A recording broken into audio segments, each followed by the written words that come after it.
Hi everyone, in this tutorial I'm going to show you how to work the long tail cast on with two colours. Now I'm using this to work the underarm seam. Here I've got the yoke of a top-down sweater and I'm separating it into body and sleeves. So I've got the body stitches still on my needle, and here you can see I've slipped my sleeve stitches to some scrap yarn, that's the pink. And I'm going to work the long tail cast on with two colours to continue the colour work pattern whilst casting on my underarm seam. So first of all, you get your two strands, you separate them by putting your thumb and first finger between the middle of them, and you're set up for the long tail cast on.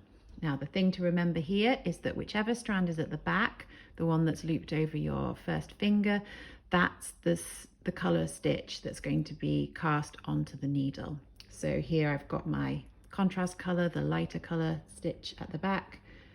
If I work the long tail cast on, that's the stitch that is cast onto my needle.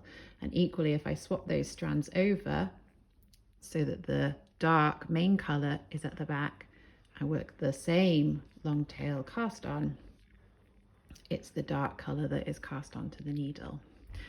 And really that's all you need to know. So you follow the chart that is in your pattern, and for me I want to start with two stitches of contrast colour. So I have my contrast colour at the back on my first finger. I work two stitches, casting on two contrast colour stitches onto my needle. I then need two stitches of the main colour, so I switch my yarns over so that now my main colour is on my first finger at the back. That is the stitch that will then be cast onto my needle. I need two of those. And you continue working in that way until you've cast on the correct number of stitches following the charted colour work pattern. And it creates a really nice and stable underarm seam and is really quite easy to work.